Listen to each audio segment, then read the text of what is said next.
Last lightning round comes from DPS Region 6. He has over 22 years of municipal service across the state. He is currently Assistant City Manager in the city of Waco. Please help welcome to the stage Assistant City Manager Jack Harper.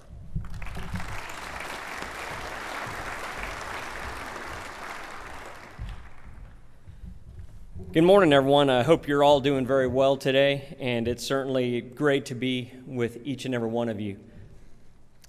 You know, the role of a city manager is to be a part of the team. You've heard already about the various stakeholders and assisting agencies and cooperating agencies, and that's what each of us does is we work together and we're all a part of the team. So you may be asking yourself, well, what is the role of a city manager to play as it pertains to emergency management? Well, there's 5 main things, and I'm going to go through them in order. It's to listen, to be knowledgeable, to remain calm, to be able to communicate, and to be decisive.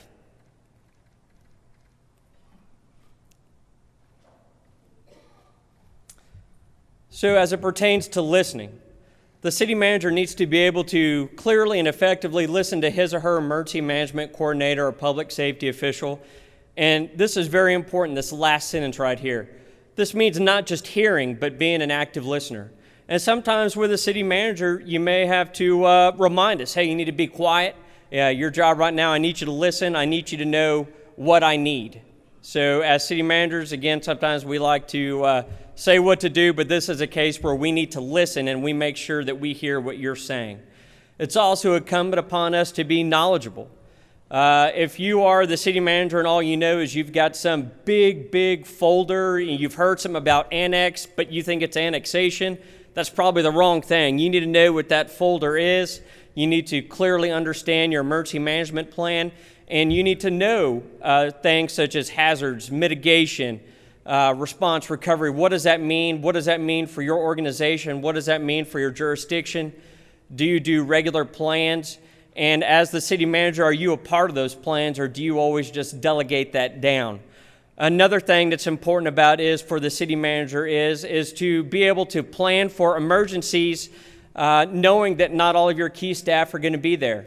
I don't know that God has ever planned it where everyone in the city who needs to be there for an emergency will be there. There's people who are gone, they're out of town, they're on cruises, someone's sick, something happens.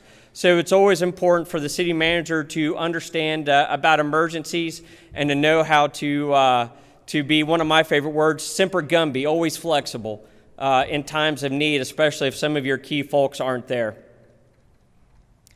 Remain calm.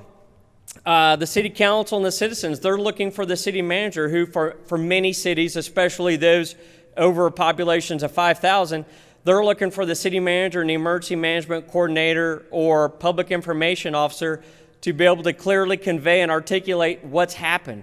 That doesn't mean that these folks can't be upset, can't not be disturbed, but there's a time and a place to do that and to show that emotion. And when you're talking to the city council, when you're talking to the public, even if you are conveying horrible and devastating news, they're looking for you as the face of the city to remain calm. Communicate. Communication takes many different forms.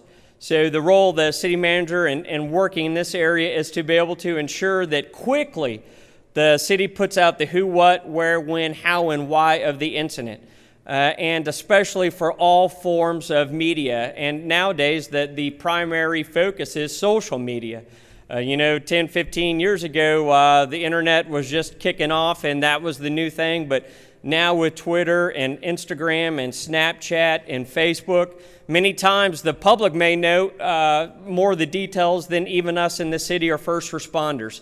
So it's important for the city to be able to communicate its message because, as each of us should probably know, if we don't do a good job communicating our message, someone else is going to communicate it for us. And what they communicate may not be the right thing, or it may not be the thing that we want communicated. So it's important to be able to communicate. The last item that I have is to be decisive. Once the city manager has all the information at their fingertips, or at least as much as they have at that time, they need to be able to push it out. And again, that means to update the city council, That means to update the media and to update the citizens.